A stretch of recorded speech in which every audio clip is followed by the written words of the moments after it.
Hello and welcome to the Game Theory Podcast. I'm your host, Sam Vicini. We're powered by CLNS Media. Today on the show, we've got a good friend of the program, Cole Zwicker, to come on. He, I think, has watched more Summer League basketball than anyone who was not at Summer League this year. I myself was at Summer League. I got back after spending the first 5 days of the event in Las Vegas, kind of checking out all of the action, checking out all of the players there.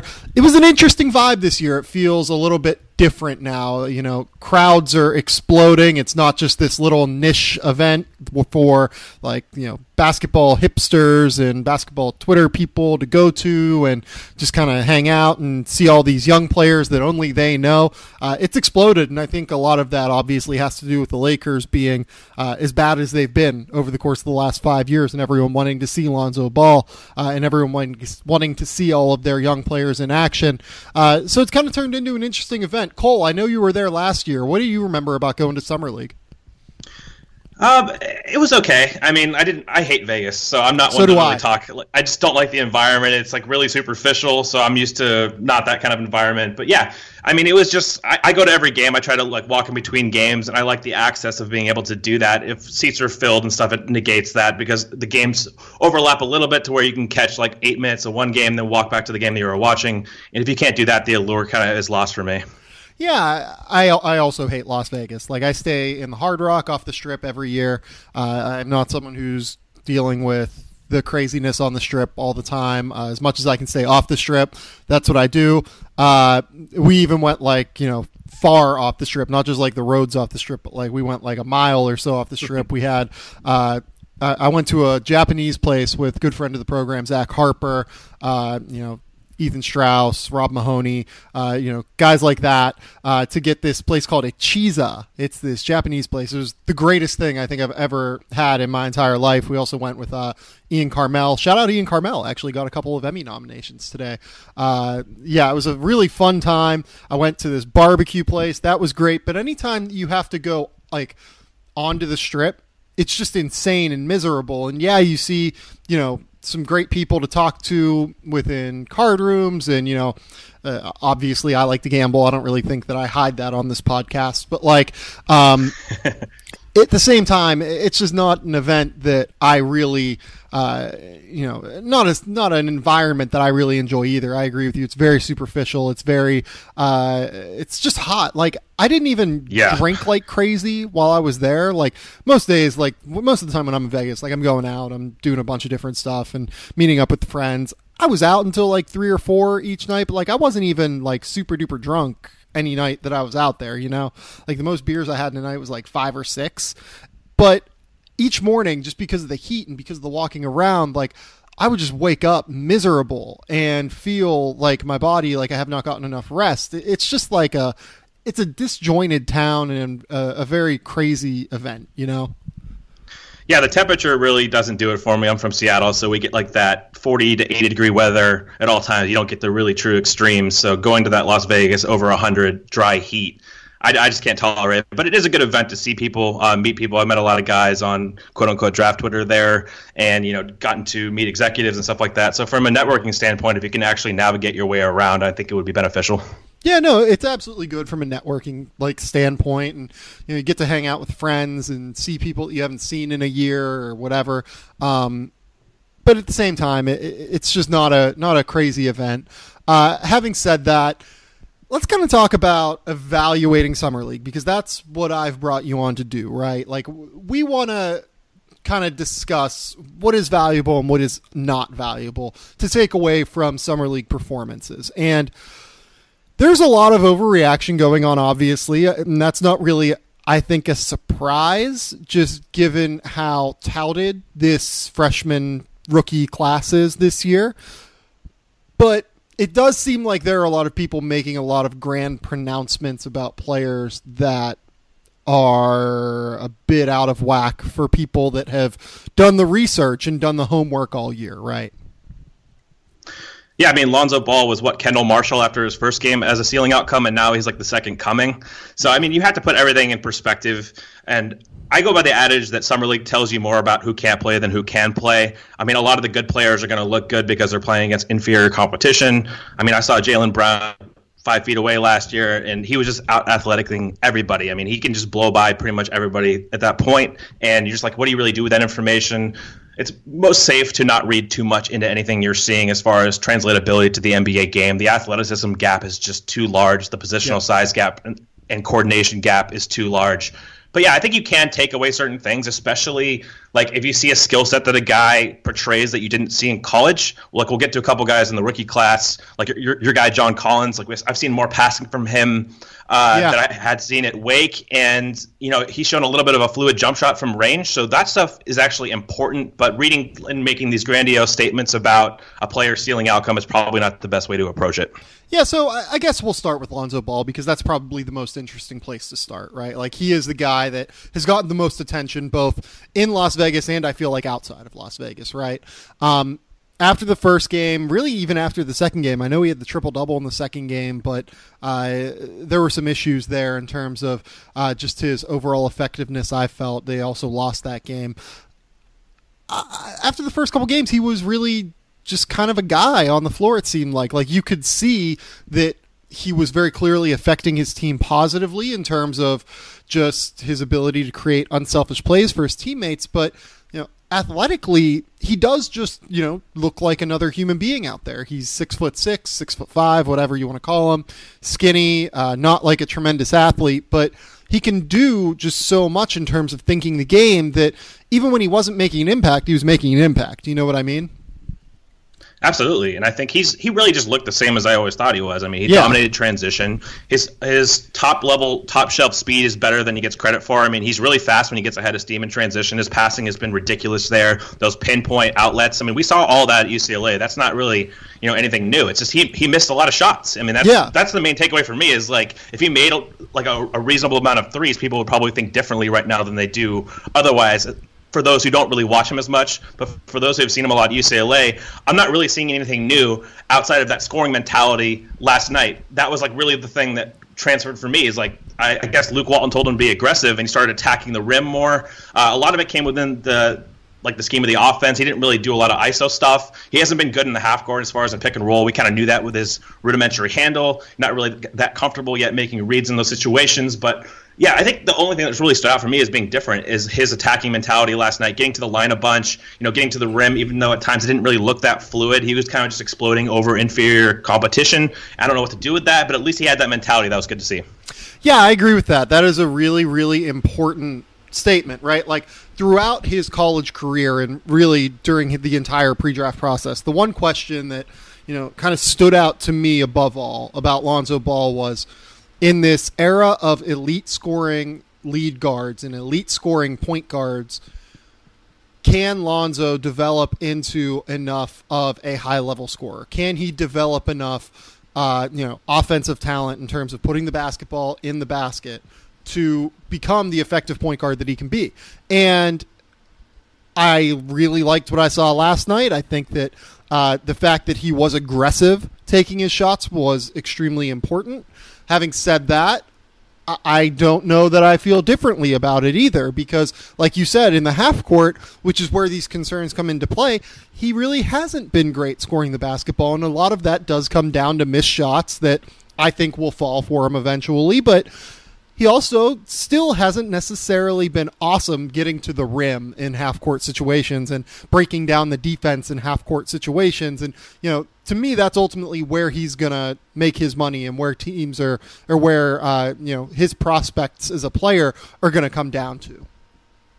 Yeah, I mean, you have to be able to make the defense respect your scoring gravity. You can't just be a passing threat. I mean, in the second game, he was even driving to the hoop. He had open layups, and he was kicking it out to the corner. You have to make the defense respect your on-ball creation ability, and he started to do that last night, and that's going to be really important for him because when you get to the upper levels with smarter coaching, smarter players, they're going to play him to score. They're not going to leave those corner shooters. They're not going to make these easy reads for him available, even though some of the reads he's making are really complex, and he deserves all the credit in the world for that. I'm just saying that, like, a lot of the reads are just simple one pass away stuff, and he's not going to have that opportunity because I think teams are going to make him score and pick and roll. They're going to switch outright instead of trapping him or other opportunities to give him an easy read to make. So it's important for him to show that, and that was a good first step for him last night. Whether it'll translate against superior competition, we don't know yet. Well, yeah, it's the similar situation to Rajon Rondo, right? Like, teams eventually learned that they can play him to pass, and he is afraid to get fouled, and he's afraid to, try and score whenever he's around the rim. Lonzo Ball this year, are you the person who did the numbers on him scoring off of the dribble at the rim as opposed to like catching cuts and stuff? Was that you? Correct. Yes, it was. What were those numbers like for people who forget? They were just really. I mean, his cutting, I can't remember the percentage off the top of my head, but off-ball cuts, I think he was like 11% of his finishing possessions in the half court. That's right. If you subtract miscellaneous stuff, whereas for Fultz, it was like 4%. So there was more just his unassisted field goals at the rim attempts were like an outlier low mark as far as getting to the basket off the dribble. He just rarely did that. It was mostly off cuts, which he's a genius at. He's one of the best cutters I've ever seen for a guard as far as intellect, knowing when to like cut there. So yeah, it was just really disproportionate to what you look for in a lead guard, where you look at high volume. Like Juwan Evans got to the rim at like a ridiculous rate. Fultz was more in the middle because he took a bunch of 2-point shots. Dennis Smith was a little bit above average, and then Lonzo was like, I want to say he was around 2 unassisted attempts per game at the rim off the bounce. So that was, that was kind of a red flag as far as a statistical comp, applying historical precedent to that. But yeah, I mean, that's kind of who he is. Yeah, no, maybe you can make that work, maybe you can't. But in today's NBA, it does seem like you do need to get to the rim more often, right? Like, you just have to be able to break down the defense, get into the middle, and at least be a threat to put the ball in the basket. And we saw last night that, there is a chance that he can be a threat, but he needs to prove that more and more against high-level competition. Ultimately, I agree with you that I don't think there's a whole lot different to take away from Lonzo than what we evaluated in the pre-draft process, right? Absolutely. I think that that's really the key, and a lot of people are seeing him for the first time, and he is a basketball wizard. Like, that guy can think the game like few can, and there's a lot to work with there. There's a lot more maybe upside to him than there are with traditional players, because you can't teach that kind of intellect. Yep. It's just a lot of his self-creation stuff I still don't find persuasive. I mean, his handle hasn't looked good. He's lost the ball in traffic a couple times. His pick-and-roll numbers in the half court have been awful for the most part. So, yeah, there's still questions he has to answer, but, I mean, last night was a great performance, and I can't take that away from him. Yeah, absolutely. Let's kind of move on and talk about Markelle Fultz here. I did not catch a ton of his work in Utah. I was kind of doing a bunch of different stuff to prepare to go out to Vegas. Maybe caught like 1.5 games of him. What were your impressions of Fultz in Utah? And I can kind of talk about the game that we saw in Vegas, essentially. Yeah, I think it was, again, mostly what we anticipated to see. He still, I think, cuts his dribble too easily and takes these step-back long twos early in the shot clock, which you don't want to see him do. You want to see him kind of keep that live dribble, keep surveying the floor. But everything he does just looks so damn easy, and that's always been his thing, is like he can just spin move in, like hit a floater over. He had a couple of those moves in Utah, had a couple fadeaways on the baseline. His shot is different than it was in college. I think he's pushed it out a little bit more away from his body, and it's a little lower, but he still looks comfortable shooting. I mean, he shot well from three. When guys ducked under screens, he could hit that three-point shot. So it really comes down to that offensively. He made a couple nice reads. I think his assist numbers are deceiving as far as his actual passing acumen, just because in summer league you see so many guys blow easy shots, and it really counts as making the reads, and he's made a couple really, really nice skip passes and stuff like that. Defense is going to be a huge issue. It's going to take a lot of time to refine his technique there. I think we all knew that he wasn't going to come into the league and be like a plus defender. He has the tools. He doesn't really have the intellect yet, or just kind of the general approach. So that's going to be a work in progress, but again, I think he was just kind of as advertised. Yeah, also, can we kind of talk about Lonzo's defense real quick? Because, oh my God, is he a mess. Like, he is a total disaster at the point of attack defensively right now. I talked to a few people around the league. They basically are just like, he's outside of this year at UCLA, he's never been coached in terms of how to even direct guys and how to call out screen, or how to accept the call out of screens behind him and everything, and how to shade guys different directions. It's going to be a major work in progress with him at the point of attack defensively. Fultz, it's the same thing, right? Like, it's going to take a lot of time for him to figure out exactly where he can fit in defensively. Both of them, I think, have, decent playmaking instincts, getting into passing lanes, trying to go up and block the occasional shot. But it's hard to also say they have really good overall defensive instincts whenever they're still very clearly learning how to play defense at this level. And point of attack defense, going back to Ball really quickly, was a huge concern coming out of college. He didn't navigate screens well there. He doesn't have the best foot speed. We know about the De'Aaron Fox matchup and stuff like that. So that wasn't necessarily surprising, but his effort level wasn't what it usually is, in my opinion. He didn't play quite as hard. His off-ball instincts are great. I think he's good at being able to anticipate passing lanes and stuff like that. So that's something to keep in mind. But again, we saw this reflected with Dennis Smith during his interview when he got selected in the draft. He said basically he's never been taught how to play defense. And a lot of these guys, that just seems like the case. Like, they just don't seem intellectually there. And that is more of a testament to kind of previous coaches and how they are brought up in the AAU system. Yeah, no, that's a great point. I mean, Fultz, it's all effort, right? Like, all effort, and really he's just never had to do it. You know what I mean? Like, he's never had to really just figure out how to play point of attack defense. The rest of this rookie class, let's kind of get into the weeds here a little bit. Dennis Smith has been really impressive to a lot of people there. Particularly, they really liked the way that he competed and the fact that he gave a lot of effort. I don't really think that's surprising to anyone who's really, followed Dennis Smith from the time that he's been young. He's always, when he's had reason to, stepped up for the big moments. I think it's more attitude, if anything, that kind of rubbed people the wrong way at NC State this year. Yeah, I mean, for me, I didn't see a ton of him pre-college, but I saw enough where I was like, this guy's a competitor. His favorite basketball player in the league is Chris Paul. You saw that, like, dog in him. And then kind of last year, it was more bad body language. He didn't always try. I mean, he didn't try a lot of the time. So you're just kind of like, who is this guy? Is he the competitor, or is he the guy we saw at NC State? And so far, he looks like the competitor. I was higher on his playmaking than a lot of people were. That's why I had him number 2 on my board, just because I felt like he was more of a pure point guard than he was getting credit for. And he's shown that. I mean, he's been good in pick and roll. He's looking for his teammates. That first game he played was actually the most impressive for me. The second game was the big scoring one, but the first game, he didn't make any mistakes. His only turnover was on a relocation on the weak side, and it wasn't his fault. Like, his teammate relocated to the top of the key instead of going to the corner.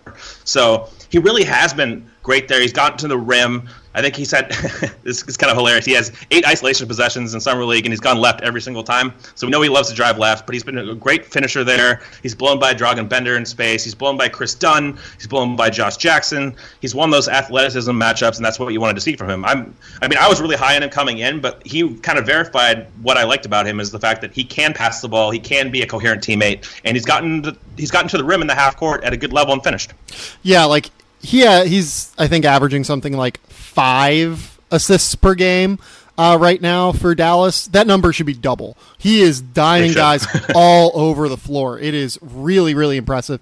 Yeah, like you said, like, he's blowing by people at will. The Kris Dunn matchup, his first game of Las Vegas Summer League, that was really highly anticipated by many around, Las Vegas while I was there. And he definitely got the better of Kris Dunn. I think that Dunn really competed and showed well defensively in that game. Offensively, we'll get to him later.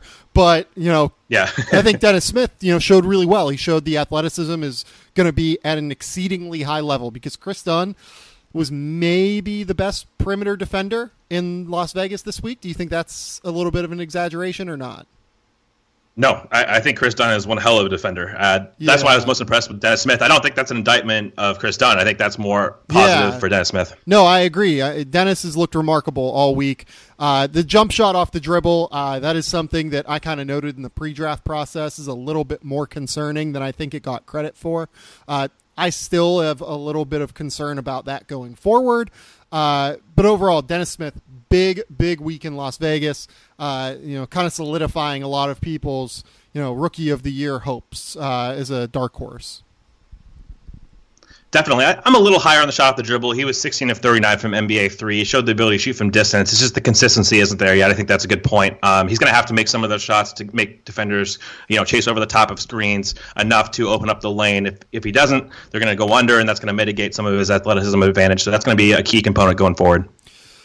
Oh boy, so let's get to this next guy here. There have been a lot of grand pronouncements about Jayson Tatum throughout the week here in Las Vegas and on the internet, and just generally about his game.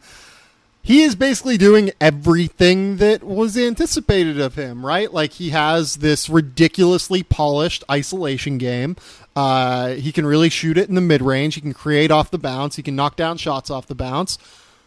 But he's shooting 42% from the field, right? The overall efficiency numbers aren't a disaster, but at the same time, there are some concerns. I totally buy why there would be some worries about how his overall game is going to work at the next level. Where are you at with what you've seen from Jayson Tatum to this stage? I think the first point that's important is that he's probably not going to play this way for Brad Stevens. I don't think Stevens is going to let him just isolate in the post in his rookie year especially and kind of generate offense there. I mean, this is a very specific setting that he's operating in that I don't think is going to translate. So I'm not that worried about, Tatum gets the ball in the mid-post, he doesn't pass. His passing hasn't been great. I mean, he has not been a willing passer from what I've seen. He's taking these contested shots, these Dirk pirouettes that are just insane. Like, the fluidity on some of these are just remarkable. Like, you pull probably every player that's at Las Vegas, and most of them say Jayson Tatum's been the most impressive just because of those high degree of difficulty shots. Yep. But yeah, I mean, he's exactly what you said. I think that his passing is better than he's shown. He's been pretty decent defensive. His first game in Utah, he was pretty rough defensively, but I thought he's been good since. He's had a little bit of problems with like Donovan Mitchell types that can really physical, get into his body, take away that advantage. Like, he just absolutely killed Bryn Forbes, killed Timothy Luwawu-Cabarrot. Those guys are just not there as far as body type and skill-wise. So he's won the matchups that he's needed to win. He hasn't blown by guys enough, in my opinion, when you actually look at the specifics, especially in Mitchell. But yeah, I mean, if he's going to make these like ridiculous high degree of difficulty shots, that's a very valuable skill to have, especially as the shot clock is winding down. It's the problem for me is that a lot of times he's taking him early in the shot clock when that's not the best and the most high-value shot. Yeah, so here is kind of my thing about all of this, right? So I think that a lot of people are discounting the incredible value that comes from being able to hit tough shots at a reasonable rate, right? Like being able to create shots, even if they're difficult, even if they're not difficult, or and just knock them down at like a 43% rate on those difficult shots, right? That's an incredibly valuable skill in today's NBA, especially from the wing position and especially coming from the perimeter, right? Coming down to the end of the shot clock, you always need a guy who can create. I don't think people realize how quick 24 seconds goes in the NBA. Like, it goes incredibly fast. You're not always going to get, the play you want coming out of a, awesome set. You really have like 3 reads, and then it comes down to, can I beat this guy off the dribble? So yeah, like having a guy like Jayson Tatum is incredibly valuable. I do understand why there would be concern about his overall efficiency level, just given that he makes tough shots and takes tough shots. But this is the kind of stuff he's done throughout his entire career at this stage. And the fact that he's 19, creating and making all of these tough shots, can you imagine what this dude's going to be doing at like 23 years old? Like, it's going to be insane. On the preview podcast we did with your top 5, we talked about this. We knew who Jayson Tatum was as a person. It's more, and as a player, it's more about degree of how efficient he is. And that's going to be really what's going to be the difference with him, is how good is he going to be and proficient is he going to be at these shots, as a third or fourth option in offense. Because, again, when you get to the highest levels of play, there's a lot more switching. There's a lot more necessity to win these individual matchups. And as like second or third option on the offense, outside of running like floppy sets first, looking for more high value shots, and then you have to have that as a fallback. You have to have somebody who can create their own shot. And if he's going to be able to do that, that's a really valuable skill. It just has to come later in the shot clock rather than early on when there are more highly valuable shots available. Right, and like in Summer League when he's playing with, and I don't mean to like denigrate all these guys, but like, he's playing with Perrin Buford and guys like that. Obviously, he's going to be trying to create a shot as much as possible. I'm sure Boston has told him, go out and create your shot as much as you can because those are the skills we need you to have. Overall, I'm a fan. I like the aggressiveness. I like the fact that the rebounding has translated to the up to athleticism level. He's averaging 8 per game. He's really aggressive. He's a tougher basketball player than I think he gets credit for. I think that was always one of the concerns coming into college and coming out of the NBA draft is he soft. But we've seen the aggressiveness level upped, and I really like that. I like the fact that he has played with a sense of purpose in Summer League that I think has shown well so far. I think the point you made about him being told or perhaps instructed to do something is really important. We've seen that in the past where guys push the envelope a little bit, depending on what they're supposed to do and what they're told to do. Like Willie Cauley-Stein has been known to try to like Karl Anthony Towns things in the past, and that wasn't by his own accord, or at least we don't think it could have been. But we think that's more directed by the coaches. They're trying to see what these guys are capable of. I think that's an important point to make. Yeah, absolutely. Let's talk about Josh Jackson real quick. What have your thoughts on Jackson been? I came away relatively unenthused by his summer league performance. He's averaging like 19 points and 10 rebounds or something. But overall, there have been some pretty significant worries that have kind of borne themselves out for me. Yeah, I mean, it just reflected kind of my late season analysis of him. I went back and watched this film more intricately and came away pretty concerned with a lot of different things, and that's really manifested in Summer League. Not beating guys off the dribble as much because nobody's respecting his off-the-dribble shot, so they sag off a little bit. He doesn't have that first step to really win in those situations. I don't know what kind of creator he's going to be at the next level. He hasn't really passed the ball as well as I would have liked. I know he's capable of doing it, so that's not the concern for me. It's more like the individual creation stuff. Last night, he was really impressive. I think it was last night, where he was all over the glass. I think he had like 15 rebounds. So you see him contributing to winning basketball and these crash down blocks. It's who he is. I mean, he's going to contribute winning plays. It's just if you think he's like this, I mean, some sites compared him to what, Tracy McGrady or something. If that's your expectation, you think he's going to be that kind of on-ball scoring presence in terms of fluidity, you're going to be disappointed. But he's a guy I think that can play in a team construct. He can be a secondary ball handler. It's going to come down to the shot off the catch, which he's made a little bit of. He's made some shots off the dribble, is more of a shot-making type, but I'm not really buying it completely. So it just comes down to what your expectations were. No, you definitely need, if you're getting a number 4 overall pick, right, you're going to need some ability to create offense. And I was really unimpressed with Jackson's ability to create offense at this level efficiently.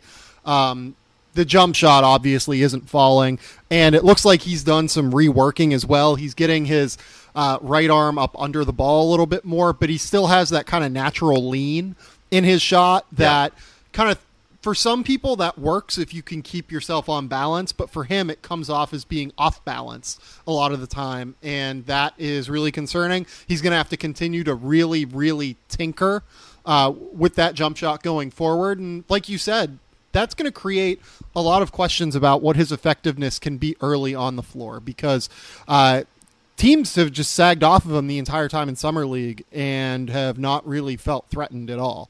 And that's a real worry. That is a real worry for his game, and it was a worry coming in. Passing, he's been fine. Defensively, he's been his typical aggressive self, and you try not to take too much away from like defensive stuff in settings like this, but the Phoenix defense has been a little bit messy. I don't think that's really breaking news here. Overall, the questions about Josh Jackson have shown themselves up in a more tangible way than for any other top 5 pick, I would say, in this draft. Yeah, I ended up with him at number 6, sorry, just for the reasons that you noted. He's kind of the jack of all trades, master of none, and that's kind of manifested. Like, there's not one thing you really point to at Summer League. He competes like hell on defense. I was dying when he got the technical foul. He tweeted about that, and I was like, yeah, of course he did. But like, he was even like Dennis Smith pasted him in space, blew right by him and stuff. And I know Dennis Smith is Dennis Smith, but that was an issue with him. Like, he's not like this elite defensive prospect. He's going to be a pretty good one. Again, reminds me more of a kind of like Michael Kidd-Gilchrist in terms of energy without that plus length, but not going to be like a generational defender. And if he was a generational defender, I would have been okay with having him top 4, top 5. But he wasn't that guy, and you're really relying on one of these skills, whether it's spot-up shooting being league average, maybe his handle improves to the point where he can break guys down better. Yeah. He has to win. He has to win at one of those things in order to be the player that Phoenix selected at number 4, in my opinion. Yeah, he's still just not super creative off the dribble either. Like, the handle is going to need some work going forward too. Like, you're really picking hairs with all these guys, right? Like, Josh Jackson, though, is a little bit older. He's 20 years old already. You really do need to do a lot of work with him going forward to get him to the point that I think a lot of people believe he can be at. Let's round this out with De'Aaron Fox here. De'Aaron Fox impressed me from what I saw. The jump shot looks cleaner in a lot of ways to me. He's getting his left arm up under the ball a little bit better. Instead of the ball sometimes shooting out to the side of his head, it's coming up more in front of his left eye in a better way. He was making a ton of mid-range shots in the 2 games that I saw. Overall, what were your impressions with Fox? Well, you hit on the nail on the head right there as far as the mid-range fluidity. He had a couple step backs that were even contested that looked really, really natural. His confidence looked really good, and that's one thing that I definitely look for. He wasn't a confident three-point shooter. He's only made 1 3 at Summer League, so that's something he's ultimately going to have to show some respectable ability to do down the line. But the fact that he's making mid-range shots proficiently is a good indicator. I mean, he hasn't gotten to the rim a ton in the half court. That's been more of a transition thing, and when he does, he gets fouled, so it's kind of hard to judge his ability to finish through contact. He hasn't, but he's also been fouled a lot of times, so it's like, what do you really do with that information? So if he can finish and get to the rim at a high level in the half court, and he has this kind of mid-range proficiency, he can be a player. I mean, defensively, he's going to kill a lot of these point guards in the Summer League because he's just too damn athletic. Like, he's too quick. He's so aggressive. He's going to Exactly. Like, he's just going to kill these guys. So I don't really read that much into his defense in Summer League because going against NBA league guards is a completely different animal. But he's been impressive. I mean, I don't think he's been, crazy impressive, but he's been better than I thought he would be just because of that fluidity in the mid-range. Yeah, and while we're bringing up concerns for kind of every other elite player in this draft, and again, this class, I think, has shown up in a big way that we expected coming into Summer League. These guys all look really, really good, in my opinion.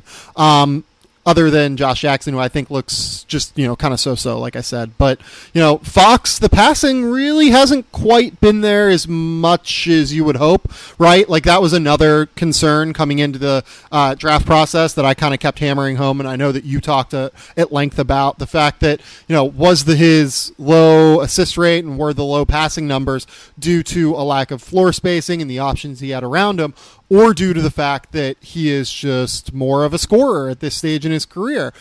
I kind of think after seeing him at Summer League so far that it's the latter, that he is really just kind of more of a scorer right now. And that's not to say that he can't develop into a better passer, but right now he is a scorer. He is what he is. I agree, and I think that even manifested at Kentucky. I mean, he had Malik Monk playing next to him. They started playing Derek Willis at the 4. Monk was the one who really suffered as far as spacing goes, because he was playing next to Briscoe and Fox in the perimeter, and defenders would just crash down off them. Fox had space to kind of play make in space, find cutters and stuff. He can make simple passes. A lot of the reads he made at Kentucky were in a transition.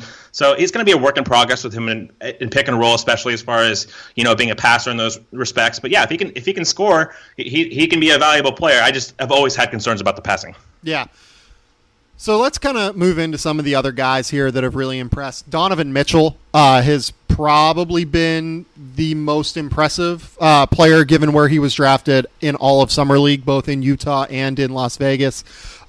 The athleticism has shown up in a big, big way.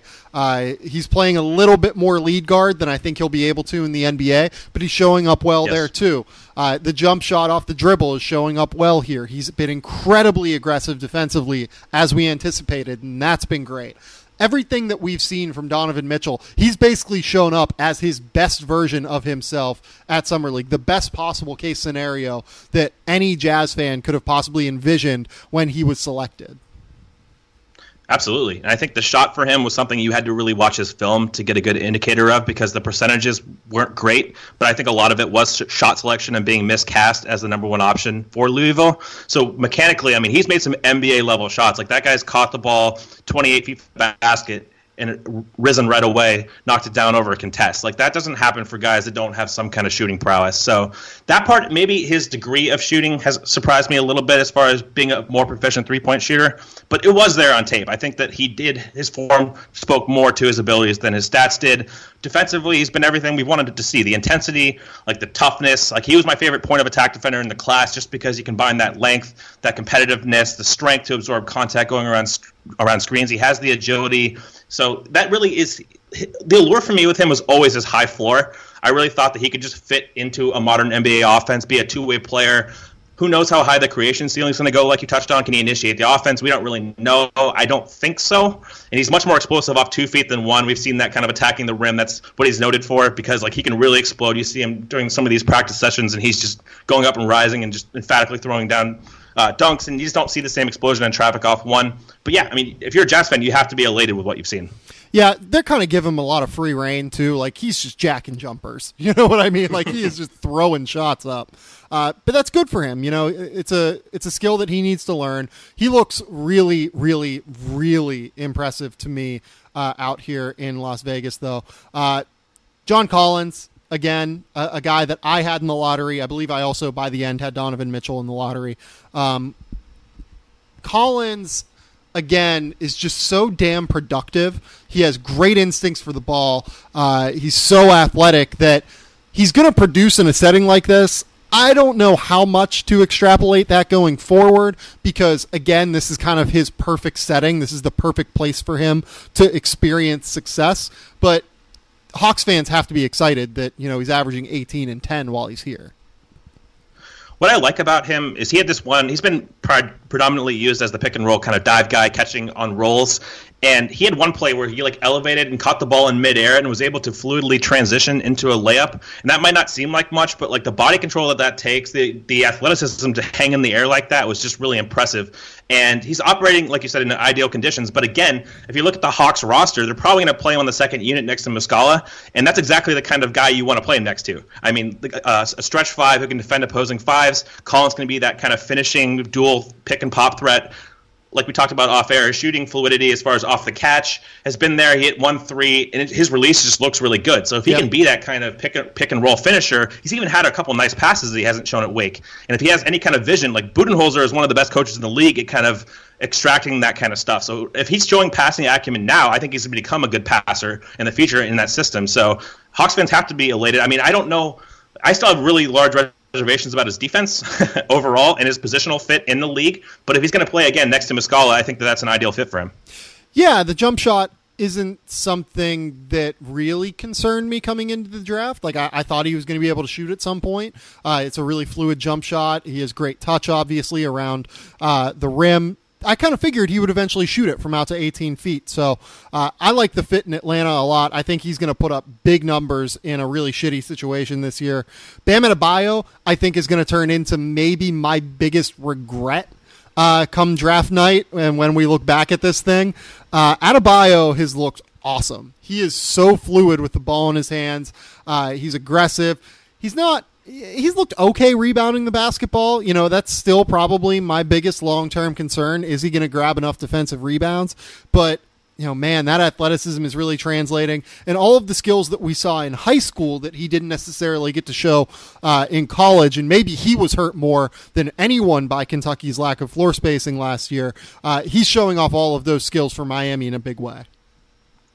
Yeah, his ability to grab and go has been really impressive in Vegas. I didn't know he could dribble at that kind of speed. Mm-hmm. That was the biggest surprise for me, just watching him do that. It didn't really amount to much. He would kind of just dribble down and then nothing would happen a lot of the time. But just the fact he could do that was okay. That's something I didn't see at Kentucky. He wasn't allowed to do that. But again, he's kind of similar to John Collins in the fact that I'm not sure exactly how he's going to translate positionally. Is he going to be able to protect the rim well enough? But again, very similar to John Collins, on the second unit, he's probably going to be playing with Kelly Olynyk, who is a floor spacing threat, who can probably defend fives. Bam can defend on the perimeter. If they want to swap that up, there's some versatility there. So when you talk about team fit, Miami's really good at extracting that stuff too. So it's another great kind of team player alignment. And for how he's going to be utilized, I think that he could definitely thrive.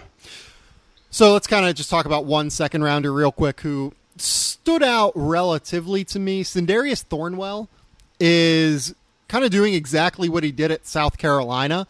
You have to wonder whether or not these kind of skills are going to translate. He's playing a lot in the high post. He's posting up smaller guards. He's not really going to have those opportunities necessarily a ton with Los Angeles this year, especially given their roster construction right now. But I've been impressed. I love the aggressiveness. The defense has really, really translated in a big way.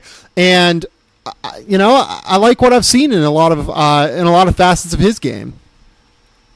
Yeah, he just looks like he belongs on the court. He does. Offensively, yeah, he really does. I mean, that's the most overarching thing I can say about him. And offensively, guys are attacking, on his shot, they're attacking closeouts way too aggressively. He's not going to face those kind of things. But I like the aggression he's showing attacking those closeouts, getting to the rim. He's not the most dynamic, explosive athlete, of course, but he's gotten to the rim in those situations. He's tried to attack. He's facilitated a little bit. So that's good to see. Ultimately, with him, it's going to come down to the jump shot. We already knew that. But just overall presence on the court, if he can defend and he shows at least the proclivity to dribble the ball respectably, make a couple passes, if he shoots reasonably well, he's going to be a player. I thought that, again, the Clippers did out probably as best as you ever can in the second round for not even owning your own pick, getting him and Evans. That's a tremendous haul. Yeah, it absolutely is. Okay, so let's kind of talk about these second-year guys who, for me, Summer League is more important for them than it is for rookies. I think that you kind of stated that earlier, but would you agree with that? Oh, definitely. I mean, you have to, usually the second year guys, if you're not doing something positive and you're not shining, if you're like a top 5 pick, then there's probably an issue. Yeah, no, I agree with that 100%. Brandon Ingram was probably the best player that I saw at Summer League the entire time I was there. He only played one game. He went down with a little like lower leg injury that I don't think looked anything serious at the end of his one game, but good Lord, was it one game. He made Bryce Johnson look small on the basketball floor, and like Bryce Johnson is like 6'10", 230 pounds. Bryce Johnson also played well in that game, and I don't mean to denigrate what he was able to do, but Brandon Ingram was just a monster, knocking down shots off the dribble. He was grabbing and going in transition. He was diming guys out off the drives. He was creating these, fadeaway jumpers with ease that he's able to knock down due to his length and high release point. He looks like everything that the Lakers hoped for right now when they drafted him. Yeah, he was definitely the headliner. He actually looked like the potentially primary wing scoring option that we thought he could be coming out of the draft. I've always been a huge fan of his feel. I mean, you touched on all the scoring stuff, which I definitely agree with. The fluidity, kind of the mid-post, be able to create his own shot. His feel level is really what separates him from a lot of those other guys. I do think that he has a high basketball IQ. He can make reads. He knows where to be generally. And defensively, we've seen that last year. He's going to be an impactful player, in my opinion, eventually. Even if he plays the 4 spot in that chaos creator role, that length, that mobility, he can guard 2 guys at once on the weak side. So seeing that offensive kind of outburst was definitely reassuring. I mean, he was one guy that you really needed to see it from, just because, he really shot the ball poorly last year, but he did improve as the season went on, and this was definitely a confirmation that it definitely was improvement, and he looks to be the player that we thought he was going to be. Yeah, absolutely. Jaylen Brown, again, looks really, really good. The athleticism really shines here at this level. He was really good last year, though, at this level, and kind of showed up just exactly as we anticipated him to, being able to step into a solid rotation role as a rookie. I like Jaylen. I've always really liked his game. I think he's going to play an integral role on a really good team in Boston this year, probably getting 25 minutes a game. I don't know that there's much else to say. He did exactly what he did last year, and the jump shot is still a major concern. We'll see where he goes from here. He's a really hard worker, and he has to hope that comes around. Yeah, I really like his body language on the court as far as he makes a lot of mistakes. Great body language. He's really accountable when he screws up. You can always tell because he claps and kind of yells at himself, but it's in like a non-Marquese Chriss kind of way. It's like the opposite of that. It's more positive. And I like Jaylen. I think he's fine. I think he struggled a little bit in the half court as far as his handle in tight spaces. I still don't think he sees the court that well, but for what he is, kind of like a 3-and-D player, high effort, I think he could be something. I'm a little lower on him, just because, like you said, he kind of looked like the same player as last year. He still makes too many mistakes, in my opinion, in the intellectual game. I don't think he's necessarily like this generational basketball IQ guy. I think he's okay. What I do like about him more than most of his make is his situation. Being with Brad Stevens, being that organization, I think they're going to extract kind of the best of him. So I'm still relatively high on him, but I'm not like – he didn't really do anything that blew me away at all. Yeah, no, and when I say I'm high on him, like – I think he's going to be like a league average starter. So like a top 70, top 65 player in the league. Somewhere in that range, like maybe slightly above average. Like I'm not portending greatness or like all-star appearances for Jaylen Brown here. Yeah, for me, it's more like exactly that. Maybe a 5th starter on a good team. I can see that outcome. He's going to have to improve in some areas, but there's nothing he really does that makes me say he's going to bust, and there's also nothing he really does that says he's going to be a star like a lot of guys. He looked like he belonged on the court in the playoffs. That was really big for me. He still made mistakes, but if you can belong athletically at that level, you are something. It's just I don't really see the star upside that some people were referring to in those situations, and that didn't really manifest in Vegas. Yeah. Oh boy, you mentioned Marquese Chriss. Let's talk about Marquese Chriss. Okay. And we'll talk about Dragan after. But like Marquese Chriss had maybe the most up and down performance of any player I saw in Vegas, because the high level skills and athleticism are just so readily apparent. Like he can knock down shots from the outside. He's tough and he fights inside. Like he gives a ton of effort, which is a really good sign for a young player that's still kind of learning the game. He still doesn't necessarily have as much experience playing basketball as a lot of these other guys on the floor, just due to picking up the game a little bit later than a lot of them did. But man, does he just make an incredible amount of mistakes on the floor. Like it is remarkable just how often he's caught out of position, and just all of the, little turnover mistakes he makes just through doing stupid ass shit on the basketball floor. It's crazy to me. Like, I have no idea how to, like, everyone knows that I'm kind of a little bit lower on him than what most people are. I think that Summer League, like, made me slightly more encouraged and also slightly more discouraged. Just like, given what I saw, it was weird. He's a weird basketball player, man. Yeah, I tweeted that I'm not even sure if he's a real basketball player. He's just tremendously coordinated and athletic. And I think even he's lost a little bit of athleticism. He's added a ton of strength. He doesn't have that same kind of explosiveness, in my opinion, or the agility. So maybe you get him to reduce that a little bit. I just didn't think he looked like the same kind of run-and-jump athlete that he's been in the past. He's still a really good one, of course, because he's a freak athlete. But I didn't see that necessarily freakiness. Mm-hmm. His intellect, for me, is the issue. It always has been the issue. This is a football player growing up, and this is the argument for a lot of draft guys. It's like, oh, well, he hasn't played basketball for very long. We can teach him. But also the counter is that he hasn't played basketball for very long. So like, a lot of that skill, like a lot of that IQ stuff is built up over years and years of building up muscle memory and reacting to what's happening around you, right? That's something that Chris doesn't really have. You mentioned the body. I think his body actually looks to be in much better shape than when he was drafted and really what it looked like throughout the course of his rookie year. His shoulders are massive now. Like, he is a broad human being. His arms look really big. Like, he doesn't necessarily have the baby fat that he had. But you're right. I do wonder if that kind of, added weight has taken off a bit of the explosiveness. Yeah, I mean, he was guarding the centers pretty much every game just because he's more built than Bender is, for sure. And you could tell he added a lot of strength and he was lifting a ton. But again, for his game, I'm not sure if that's necessarily a good thing, because I don't know if he's going to play the 5. I mean, he's not going to protect the rim. He has really no IQ how to do that. He just kind of makes weird plays. I mean, in Washington, he would just stand straight up and kind of just jump at everything. So I haven't really seen any refined technique there. His pick-and-roll defense hasn't been good. We saw the first play against Dennis Smith where he took that deep drop and Smith just blew right past him. Yeah. Very little resistance. So there are concerns. I'm a little lower on him, actually, than I was coming out, because I look at him, and outside of getting stronger, I don't know what he's really improved at. Like, I know he can shoot a little bit from the outside. He still just doesn't seem like he gets it and he processes the game. So we'll see how it works out. But, yeah, I mean, I came away from this definitely not that impressed with him. Yeah, he's in a real weird spot for me. Like, I saw someone tweet yesterday, like, why is Marquese Chriss still playing Summer League? And I was like, because this dude really still needs to play Summer League. Like, if you've been seeing him the first, like, 3 games, I mean, yeah, he's in a tricky spot for me. Kris Dunn played 1 game. Played it offensively at the 3, which was really, really weird. Like, they were playing Cameron Payne clearly at the 1 and really playing Denzel Valentine, like, as the secondary ball handler. Like, Kris Dunn was just standing in the corner offensively and not really doing a whole lot of, creation or a whole lot of anything for the Bulls. And that's really, really dumb to me.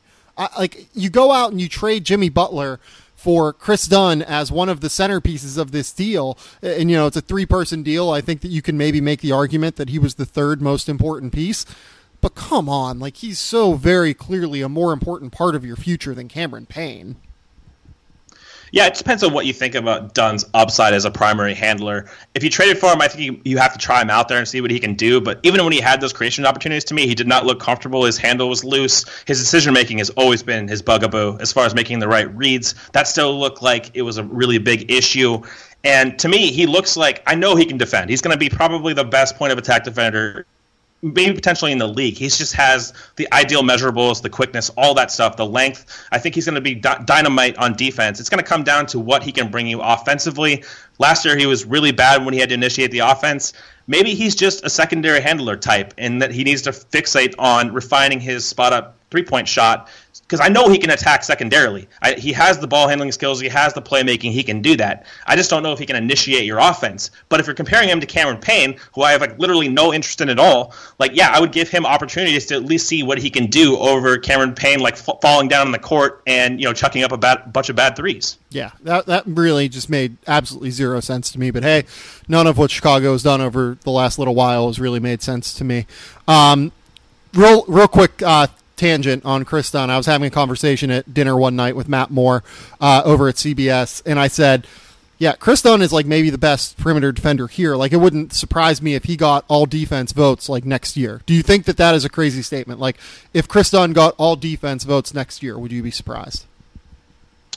Not by his physical gifts. Maybe it's something by way of Chicago, maybe not knowing how to really utilize him that way. So, like, nothing to do with him. I think that's tremendously on point. I mean, that's what he is. I mean, he came into the draft, and I was like, this is the best point of attack defender we've seen in some time. Like, he has everything you want out of that position. It's just, it's more of a Chicago issue than a Kris Dunn issue, in my opinion. Yeah, I agree. Jakob Poeltl looks good. Do we care enough to talk about that a lot? Like, they still have, like, 3 other centers on that roster? Yeah, I haven't watched a ton of him, admittedly, and no, I don't really care. Like, I think he's going to be a quality backup center, and I've always thought that. It depends on how you value that. If he starts for your team, I'm not really sure what he's doing for you. I mean, he's definitely coordinated. He can make passes on short rolls and stuff. I just don't know what he's really bringing to the table that is a separating factor. Yeah, I think he's always been a little bit more athletic than he gets credit for, to be honest. Fair. Like, he's a pretty fluid athlete. Oh boy, Thon Maker. How much of Thon have you watched while you have been checking out summer hoops? I have probably watched intermittently probably a total of 1 game, and he has not looked good at all. I mean, he's just intellectually, like, he's blown, I think, 5 pick-and-roll coverages since I've watched. He just looks out of position. He's not catching the ball with his bad hands. I mean, you can still see the mobility. Like, he can mirror guys in space, and that's his best asset. We saw it against Kyle Lowry in the playoffs, being able to track him for an entire half of the court. But yeah, I mean, if he's not shooting the ball offensively, what the hell is he giving you there? And if he's out of position defensively, he doesn't get it on that end, then what's he bringing you there outside of, like, these chase down blocks and just being a good, like, hedge and recover guy? Yeah, like, I think he's going to be a good rotation player. Like, he's already a good rotation player, but we've seen none of the skill development that, like, a lot of people, that makes people believe, I guess, that Thon Maker can be this awesome, like, potential star player next to Giannis Antetokounmpo. Like, I don't doubt that Thon Maker is going to be a solid NBA player. I doubt that he's going to be much more than, like, maybe like a low-end starter, I guess. I just don't know what the skill is right now, Yeah, I mean, it comes down to the shooting for me. Like, if he can shoot, he's fine. I know he got a lot of, like, perimeter skills accolades coming into the draft. I haven't seen that translate as far as dribbling, passing on the move. I don't expect that from him. But if he can shoot, I think he can be a quality starting center because he can defend in space. We know he can switch a little bit. And if he can shoot threes, that's going to open up the floor for Giannis. So I think he can be okay if he can shoot. But otherwise, I don't have any expectations as far as his playmaking at all. Yeah. Taurean Prince played a little bit. I was just so focused on John Collins balling out that, like, I didn't really, pay a ton of attention to Taurean Prince. And we can also kind of mention DeAndre Bembry because I was kind of watching Bembry a little bit more than Prince as well. I feel like we just already know what Taurean Prince is. Like, he's good at basketball. He is already a really good rotation player in the NBA. What more is there to say, right? Basically, for me, I mean, I thought Bembry actually looked a lot better than Taurean Prince in Summer League, but we've seen Prince last year. He looked like a solid rotation player. I'm not really worried about him. He's good off the catch. He defends. 3-and-D guy who can do a little bit more fluidity-wise off the bounce. I was really impressed with Bembry. What I saw, his shot looked better to me. He's been working with Sullivan, that shooting coach. You can see it's more fluid. I think from what I saw, he knocked down 3 threes. His playmaking, he made some bad reads, but he can dribble. He's an excellent cutter and finisher. So I think look for him to actually earn a nice rotation role this year for them. He looked much improved, as confident, and if he can shoot the ball, I think he can be a starting caliber player in the league. Yeah, that I totally agree with. Like, his off-ball skills look so much better in Vegas than what they did at St. Joe's, really. Like, he was so dominant on the ball for St. Joe's that, like, it was so difficult to tell, like, how does this exactly translate. But like you said, the shot looks better. He's cutting off of ball tremendously. Like, he really does look like an all-around player now. You know what I mean? And that's always been the allure with him. He's really smart. I call him Old Man Bembry. And that's one thing that happened last year. Translating was the cutting ability. He's not Lonzo cutting, but he's like kind of like he's just a sub-elite cutter. He knows when to slash. He has enough athleticism to finish around the basket. We saw him blow by Diallo in space and then dunk in traffic. He's a good finisher. He gets good pop, and he's creative enough to really get there. So look for him to be a rotation piece. I really like him a lot. I agree with that. Oh, boy. The next player on this list, I just have to talk about him. I have to talk about last year's 2013 overall pick because I just never want to watch another Summer League basketball game without Yorios Papagiannis in it. I just don't. He's the perfect summer league player to me. Oh God, I saw him last night against the Bucks late at night, and he actually dominated that front line. So I was like, oh, that's not good. But outside of like a really weird touch, he's got really soft touch inside. He's just a mammoth human being. He just gets boat raced on D, man. It's so bad. He is 10 for 25 from the field offensively, and like none of his shots have come from outside of like 6 feet. He is incredible. He has like 8 fouls a game in summer league, playing like 23 minutes a game. He is unbelievable to watch. Like, seeing him live, I have no idea how he was a lottery pick. Like, I said at the time that I thought that was probably going to be the worst lottery pick, like, in the last decade of the NBA. Oh, boy, man. I hope I'm wrong, but I have not seen much to think that that's wrong. Yeah, I saw him in person last year, and I was like, holy hell, this is really the 13th overall pick. Like, there's no effing way anybody could have done that. I mean, it's such an injustice when there was better players on the board. It was just like, I look at him, it's like, how is this guy an NBA player? How can somebody look at the modern conceptual game of basketball? We even see this manifest with Zubats a little bit, who's much more skilled, I think, in a better spacing threat, and has actually shown a lot more. He was pretty good last summer league, and he's really struggled this summer league. But it's just, he's the opposite of what you want in a modern NBA center. I just don't understand. All right, Malik Beasley's looked pretty good. He's just chucking up shots with reckless abandon. Like, he's taken I think he's probably taken the most shots in Summer League this year. He's taken like 80 of them, I feel like. He's at least looked interesting, though. He's looked confident. The jump shot looks relatively good. Rashad Vaughn looks a little bit better. I know that this is going to be his 3rd year as opposed to his 2nd year, I believe. But he's also just kind of worth bringing up in the same vein of, smallish, scoring, 2-guard. He actually had a game where I think he put up like 30 points or so and looked really good. I was actually very impressed with him going back and watching that game because I was in the other gym at the other time.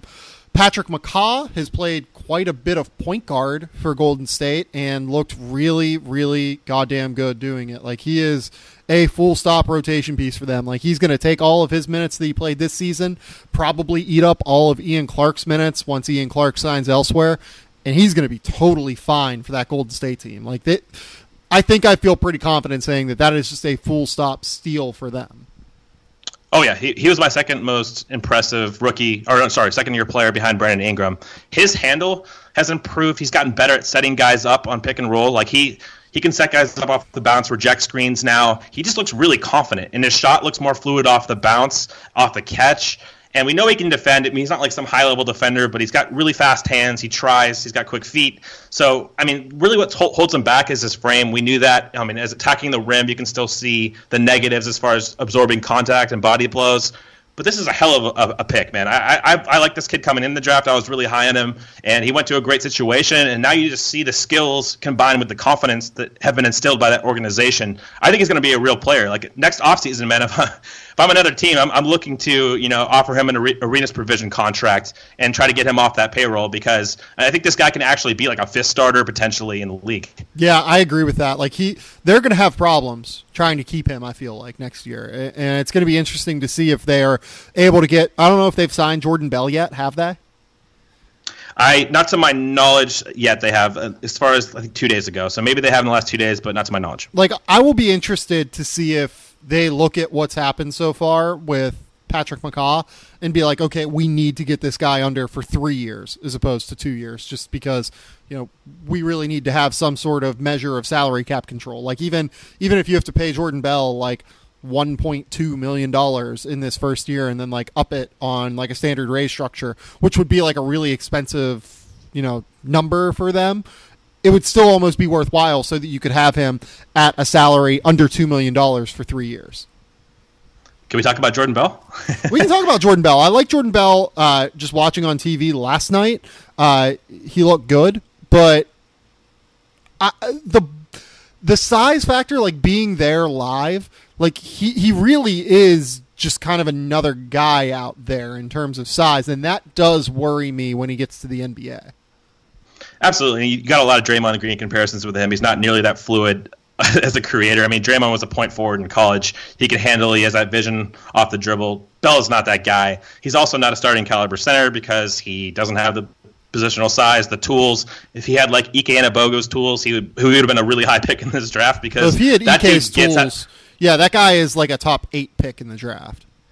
Yeah, I mean, he's a hell of a basketball player. And then I think you mentioned this last time we talked about him, is like he's a plug-and-play guy. He's NBA ready. He gets how to play. I've been really impressed with him. I think that he's much better than the other two bigs, Kevon Looney, Damian Jones. I just think he's a much better basketball player. And like he had that 5-by-5 game the other night. He contributes across the board. Only took 2 shots in that game.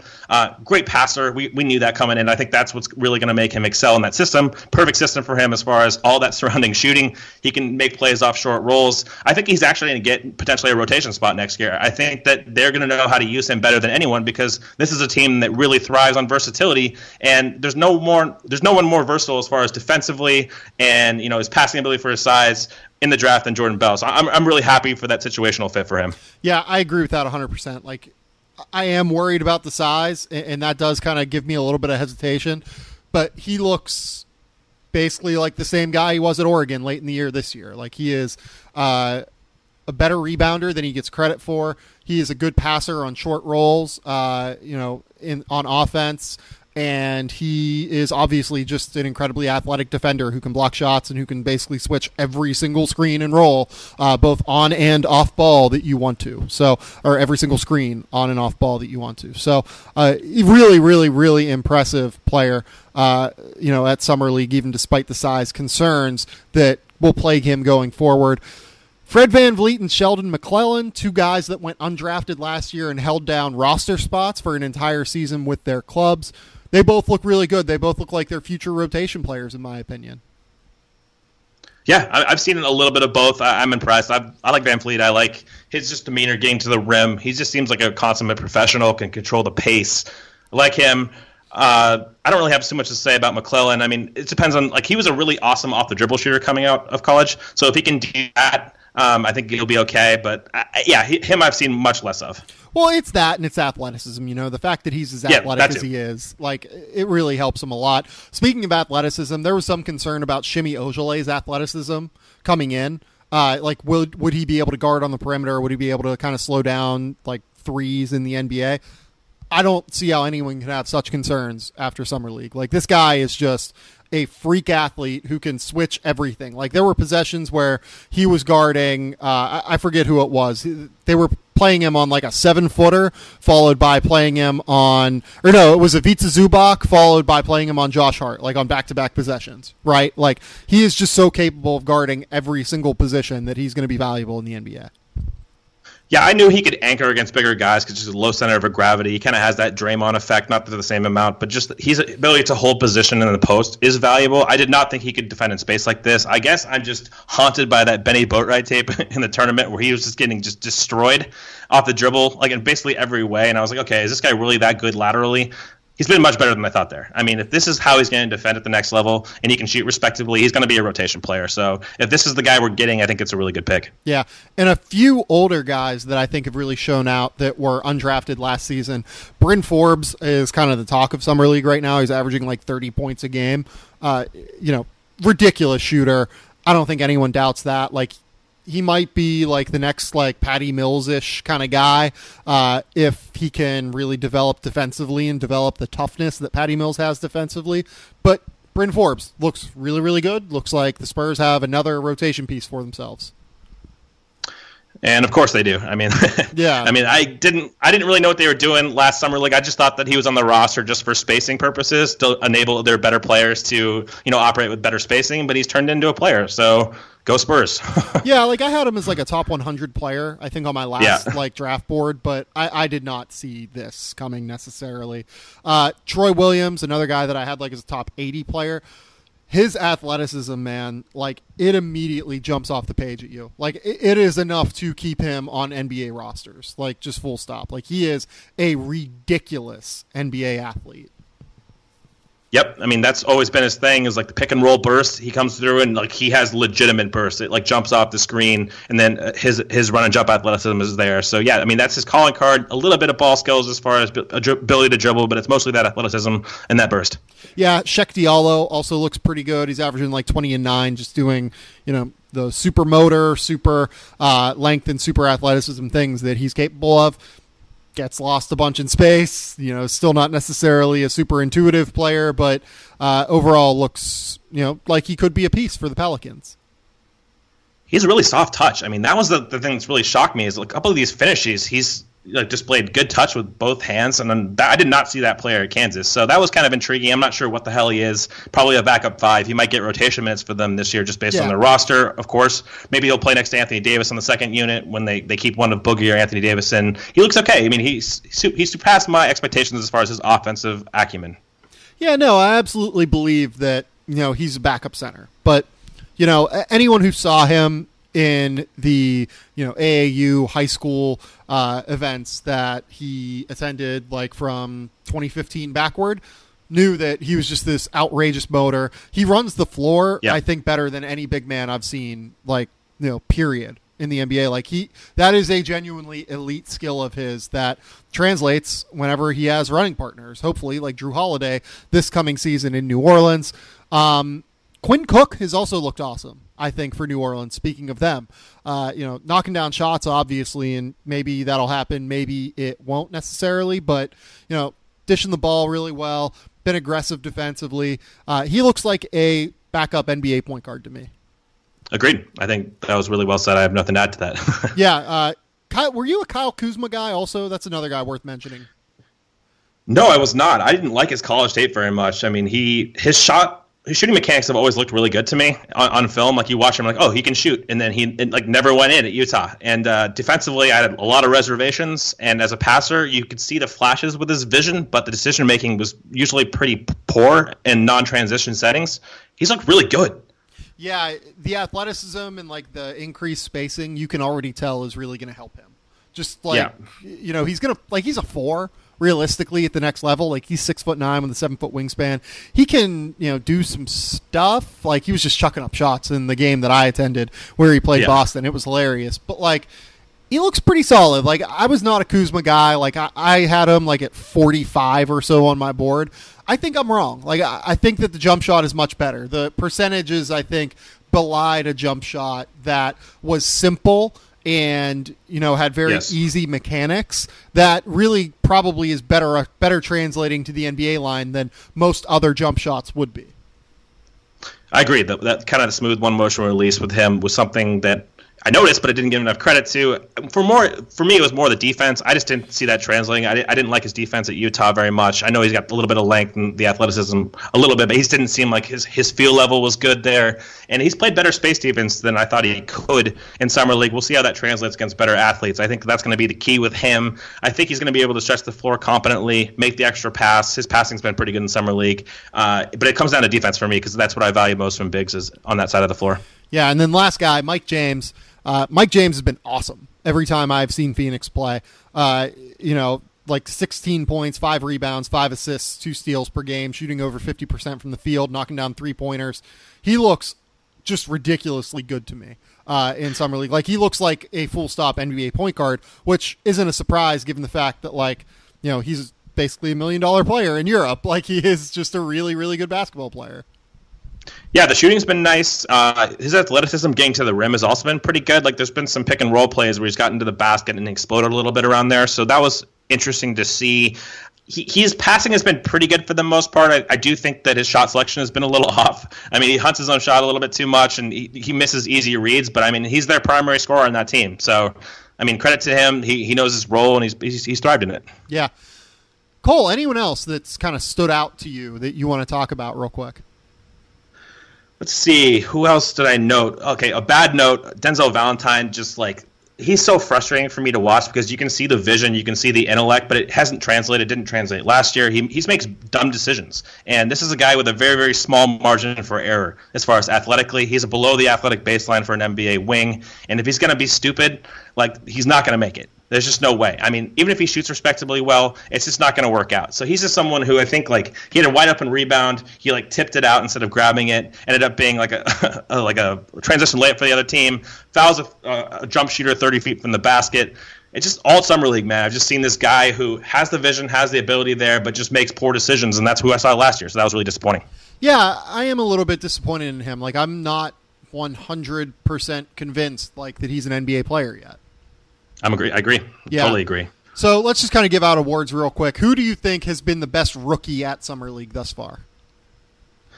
I'm going to go Dennis Smith. I just think that he's blown me away the most. He's so electric that I think he's going to end up getting a little bit overrated by the casual fan, just because like he's the one guy that you watch on TV and you're like, holy shit, like this guy is like can't miss television every minute he's on the floor.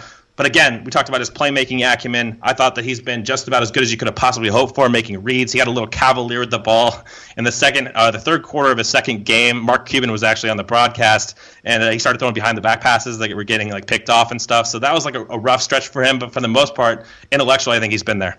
Yeah, I like that pick. I would probably go Donovan Mitchell.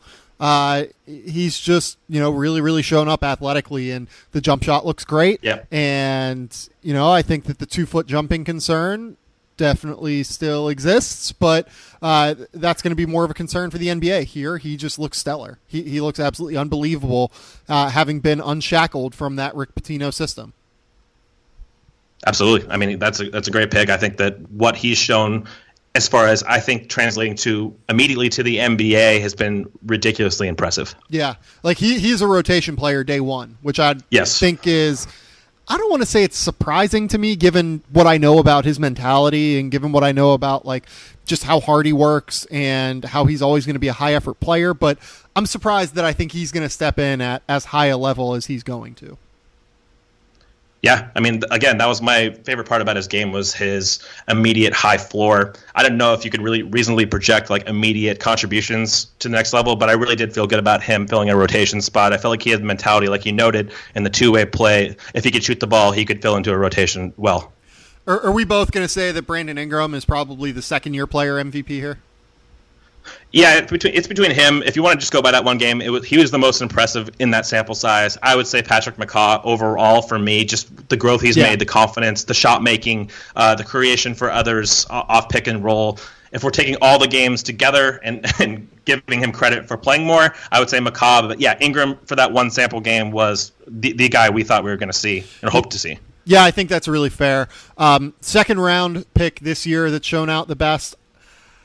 I'm probably still going to go Shimmy Ojale over Sindarius Thornwell and Jordan Bell, but there have been quite a few that I've felt okay about. Like I said earlier in this pod, Thornwell has looked pretty solid to me, and Frank Mason led like that crazy comeback with the Kings when they played the Lakers that one night. Jonah Bolden, for as much as I am extremely unconvinced on him, looks really good so far in Summer League. Like there are a lot of really good picks for second round picks here. I'm still going to go Ojale though, because I think that what I've seen from him is more translatable from what I've seen from other players. Yeah, for me, you actually touched on the guy. It's Jonah Bolden. I mean, I think that's a lot of it was I had a really cursory overview of him entering the league. I did not know he could move like that defensively. That's been the biggest thing for me is that guy can cover in space. Like he can protect the rim. He's looked really good there. I mean, offensively, he's kind of a chucker. Like he'll make some interesting passes, but he shoots a lot, and he's got to tone that down a little bit. But defensively, he's played some five, so he's playing against more traditional fives some of the times. But I'm really impressed with his space D. Another guy I'll mention is Sterling Brown for Milwaukee. I thought he's looked really good. Yesterday, Milwaukee finally let him initiate the offense in the second half and let Gary Payton II do his thing off ball where he's a better cutter and slasher. Payton just really struggles when he has to initiate, ends up taking like long twos and doesn't facilitate well. And I really thought Sterling Brown's handle has looked really good. He can change direction. He's not like the most ridiculous athlete, of course. He's pretty limited, but he shows enough skill level to where I think he's going to fill a rotation spot on Milwaukee. He can definitely shoot the ball. The opportunities he's had from three, it looks really fluid. He's defended hard. He's not going to like stop point guards or something like that, but he can compete with that frame. So he's looked really good to me. I really like Sterling Brown. Yeah. Most disappointing player at Summer League for you? Oh, boy. Okay, for rookies, we'll go Tyler Lydon. I just don't think he doesn't look like an NBA player to me. Just from what I've seen, his frame, he just looks super small, which is weird because I think he got a weight clause in his rookie scale contract. Yeah. So you can see that conflict. He just doesn't look great, Lydon. I don't know what he does if he's not shooting. I've only seen 2 games, so again, take this with a grain of salt. But for me, he's looked like one of the worst rookies at Summer League. Yeah, rookies, I don't know, man. Rookies are tough. Like I feel like the rookie class has been pretty solid. Maybe Zach Collins. Zach Collins got beasted by Tony Bradley in the one game that I saw of Portland. Like he really hasn't looked like he's going to be able to make an immediate impact really at all for his rookie season in Portland. And, I don't think they necessarily need him. Caleb Swanigan's a guy we didn't mention, but Swanigan has looked basically like he did in college in Summer League, and that's a good sign. But, Zach Collins, I think, for the other top 10 picks that we've seen showing up really, really well, he has not shown up well. And it looks like there's a little bit further in his game to go than even what the most optimistic people or pessimistic people really could have expected. I agree. I think that I always thought there would be a period where he had to acclimate to the NBA game. He plays a tough style, but he just doesn't have it there physically yet as far as his body type. So it doesn't really surprise me that much that he struggled. But yeah, he did struggle a little bit more than I expected. I think that's definitely a good pick. As for second-year guys, weirdly, I'm going to go with Chriss. I just think that I haven't seen any kind of intellectual development from him to make me think that he's ever going to be a competent NBA player. Again, we saw him show up with that strength acquisition, and he didn't look the same kind of like fleet of foot, like run and jump athlete. So I'm a little down on him. I think that we got to talk about Dragan Bender real quick. We forgot to do that. What are your thoughts on Bender? Yeah, he was probably going to be my winner for this, to be honest, or really, I guess, kind of, loser for this. I know that he's still younger than basically all of this rookie class coming in. Man, the jump shot's really flat, and that scares me. The lateral movement that he showed pretty well in Europe hasn't really translated as well as I thought it would. The passing looks pretty solid, but the frame, everything that kind of goes into his game, he's not really making plays around the rim defensively for a 7-footer that you have to hope that if you're going to have him, you really need to hope that he can, kind of make those big plays and, protect the rim as well as be a solid role player moving his feet. I just don't know, man. I'm really scared with what I see from him, to be honest. I think it's fair. I think a lot of it is kind of similar to Zach Collins for me. Just physically, I think he's just trapped in jail right now until he develops. If he ever develops, that's going to be key for him. He just can't really do a lot with his frame as far as on the interior. He gets pushed around too easy. He hasn't added enough girth yet. And he doesn't rebound great. He's not a great rim protector, like you said. And those are two things you want to see from him. I always thought he was more of a weak side guy. The shot exactly right as far as he looks fluid shooting it. He looks coordinated in ways that few 7-footers are, but it's on a tight rope, man. That thing is a line drive, and he's got I don't know if that's tied to strength or not. I just feel like a lot of elements of his game are tied to strength. Maybe that'll never get better, but he does have the brain. That's what interested me with him is I know he's a smart player. On the court, he'll point things out to his teammates, how to ice coverage and stuff like that. He'll point things out all the time, to Chris, where to line up. Yep. And I really like that about him. I mean, this whole point bender thing that Phoenix has going on is a bit overblown. He can dribble in big spaces, but he's not a tight space handler yet. He doesn't have any fluidity as far as scoring off the bounce. I mean, I really do like his passing. He played point very, very, very sparingly in the 2.5 games that I saw. Mike James was running the show for Phoenix. Yeah. They can say what they want to say, but at the end of the day, Mike James is playing point guard for Phoenix in Summer League. I get all of that, and I get the youth, and I get the fact that he does really think the game well, and that's a great sign for Phoenix. And maybe as his body develops, it'll help to foster development in his game. I'm scared, man. For a top 5 pick in last year's draft to come out and kind of show as poorly as I think he did in this Summer League setting, even with the youth, it's a little bit scary to me. I will just say, it's scary. Cameron Payne also, can we just point this out, as a 2015 lottery pick. Oh, sorry, he's the winner. Yeah, as a 2015 lottery pick, does he look worse than Papagiannis? Probably to me, not, but he might be more harmful. He genuinely might be more harmful on the basketball floor right now to Chicago than Papagiannis is to Sacramento. Well, yeah, because he's probably going to play. They have to find out what they have in him because, they traded something for him from Oklahoma City. They actually gave up a little bit for him, so it's you're going to test this guy in the court, and he hasn't shown anything. Like, he was an unmitigated disaster. I feel so bad because they keep trying to find these point guards. Unless Dunn turns into a point guard, which I have stark reservations about, they just don't have any on their roster. It's like, who's going to initiate the offense for Chicago? They're going to be really bad. I mean, that's my main takeaway is watching like the Summer League Bulls. A lot of those guys are going to be in the rotation in the regular season. They're not going to be good. They legit – no, forget they might not be good. They might be the worst team in the NBA. Like, they genuinely might be worse than Brooklyn. Oh, yeah, I definitely think. I like Brooklyn's talent level actually more. I mean, we didn't talk about Lowry that much. What did you think about Lowry? So I didn't watch the game where he went like 0 for 9 from 3 or whatever, like 2 for 15 from the field. He looked good in the first game that I saw him in. Like the touch is very clearly there. He's a little bit stronger, as I've said throughout the process, than he gets credit for. I thought he was fine in that game. Like I think that he looks like he has the ability to step in as a rotation player on a bad team for them, and we'll see where it goes from there. Yeah, I mean, he's another guy that looked exactly how we thought. I mean, if you watch this game, this is someone who is an ace shooter. Of course, maybe some games he's off, but that's going to normalize. He's a really good shooter. I mean, you have to give him credit for that. He's one of the best big man shooters to ever come into the draft.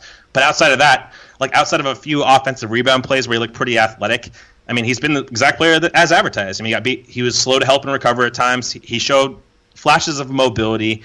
But, I mean, like, Bulls fans, for the most part, that I saw on Twitter were like, this is the guy we took with the 7th pick when Dennis Smith was still on the board. Like, that was the reaction that people were giving across, and I thought that kind of aligned with what we thought coming in. Yeah, look, I mean, I very clearly had Dennis Smith higher on my board, but, like, they also have 47 fucking point guards on that roster for some reason that makes zero sense in the construct of their roster. So, like, look, I'm excited, but whatever. Like I'm excited about Dennis Smith, but like whatever. They fucked up building their team. Like like Dennis Smith doesn't develop there as well as he's going to develop in Dallas. Oh, thank God he went to Dallas. One last question for you. Two guys that we haven't talked about, the Memphis kids, Wade Baldwin, Deonte Davis. Do you have any thoughts about them? I did not think Deonte looked very good. I will say that.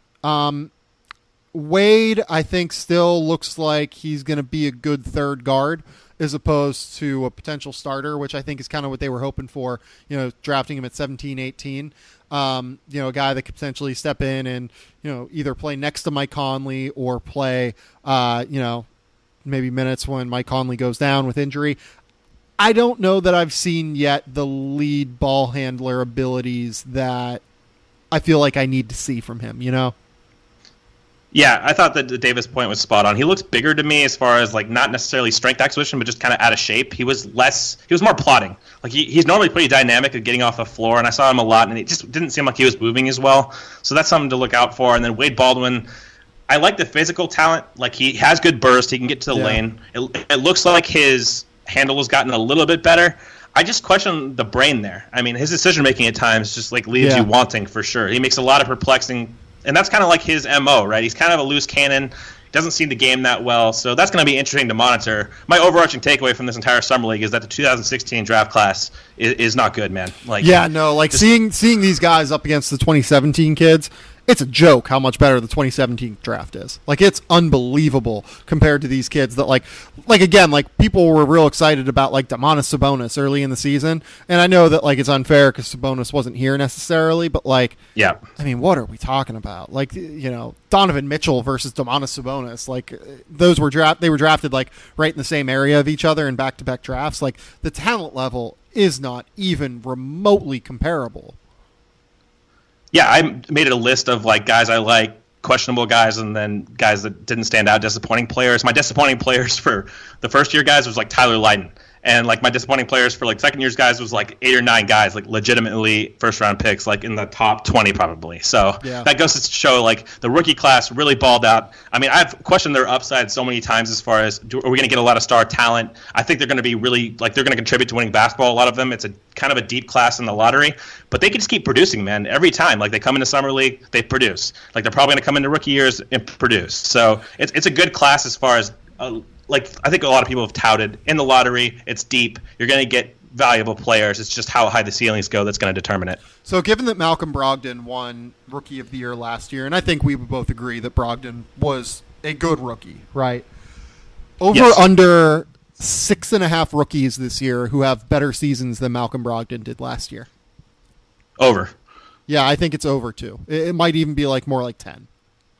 Are we counting Simmons in this or no? We'll count. Yeah, sure, we can count Simmons, but let's say guys from the 2017 draft though. We can feel solid that Fultz, Lonzo, Jayson Tatum, probably Josh Jackson, probably De'Aaron Fox, although Fox has the George Hill complication now. Yes. Probably Dennis Smith, that's 7.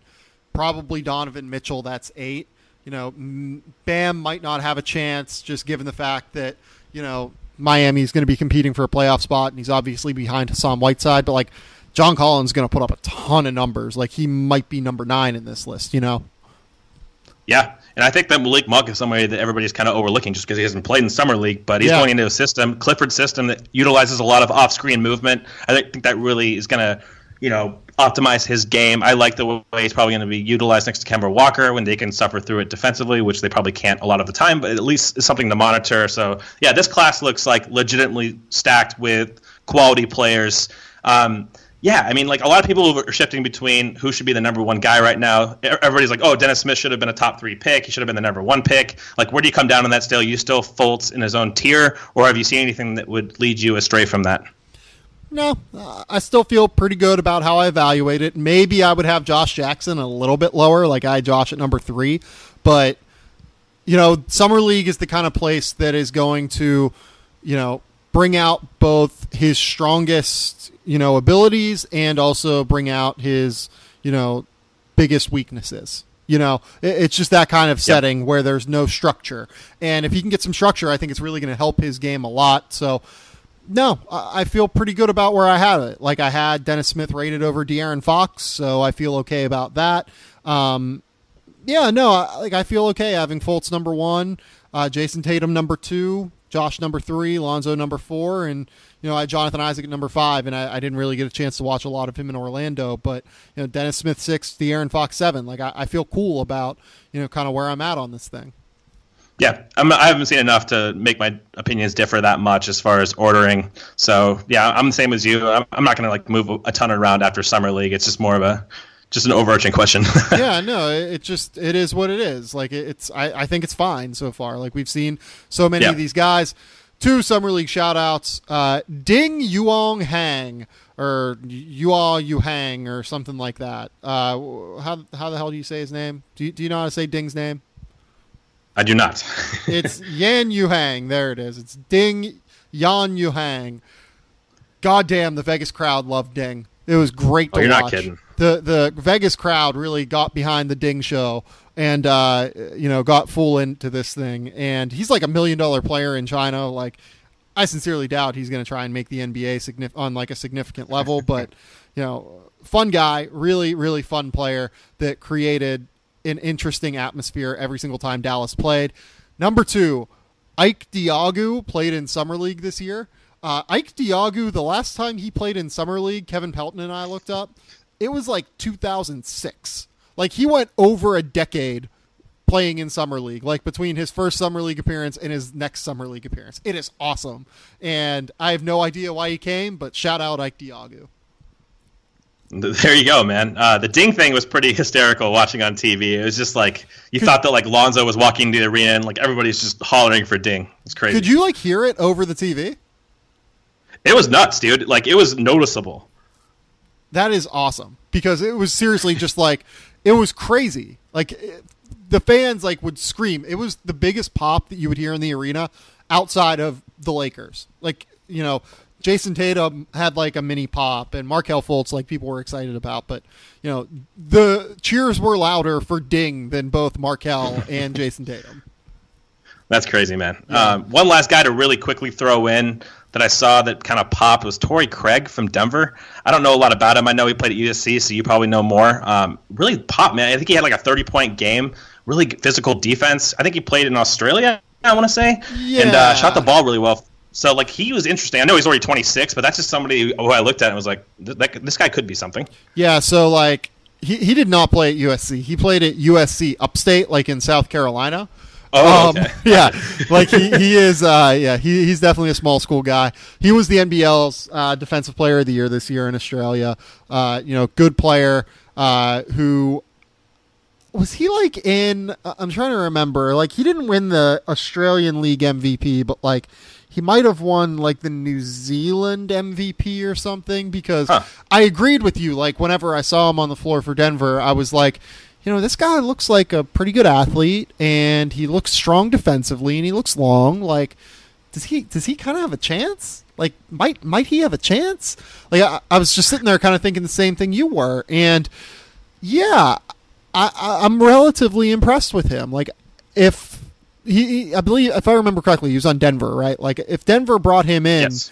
Like, I would not be totally shocked. Like, if I would not be unwilling to pay him $50,000 for a training camp invite and just kind of see him where it goes.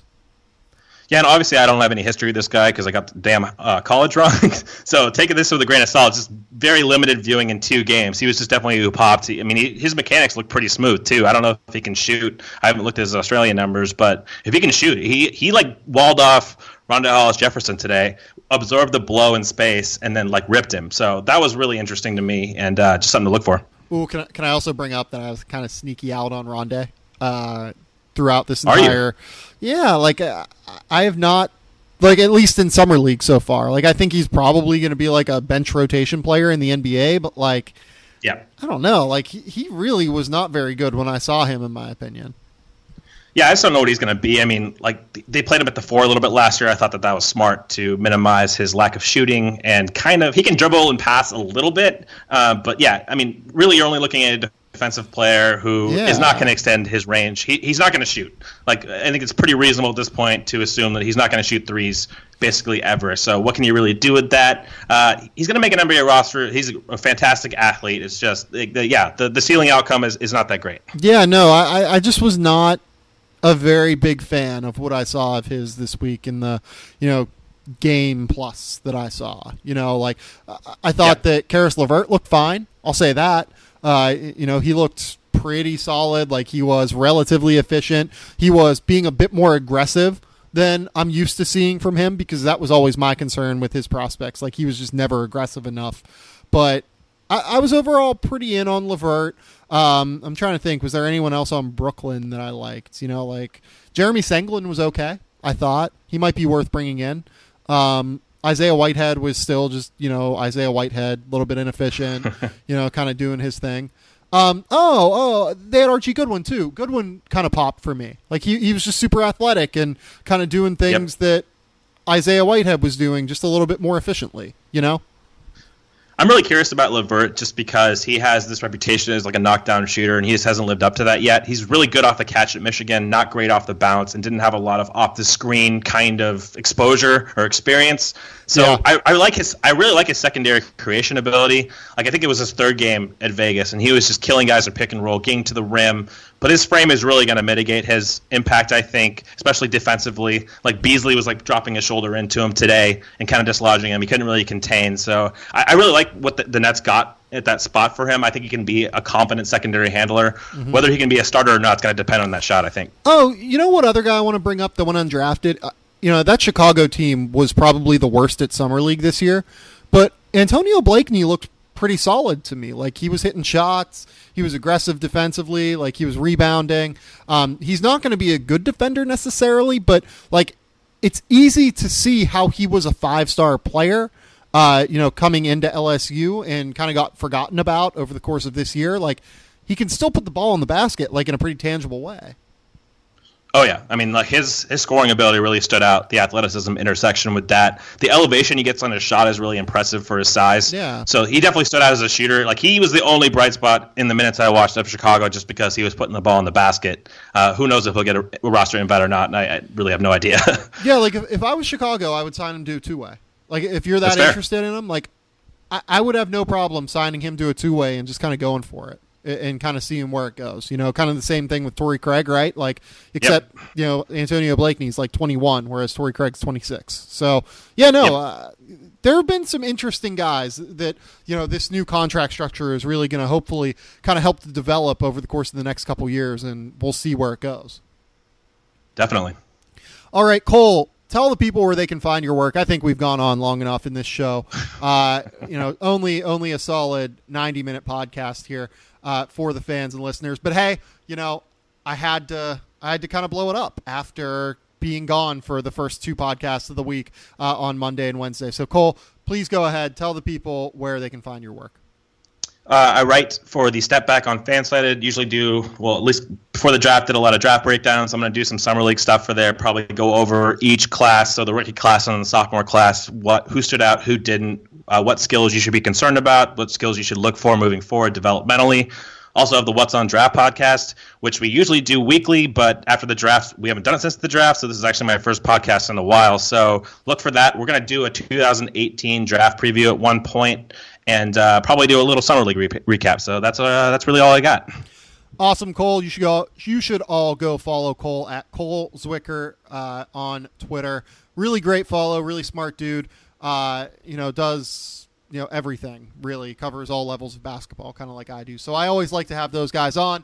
This has been the Game 3 podcast. You can subscribe to us on iTunes. I would really appreciate, leaving ratings, reviews, subscriptions, everything like that. You can find us on SoundCloud, Google Play, Android, wherever else that we podcast. You can be sure that we are up on that medium now.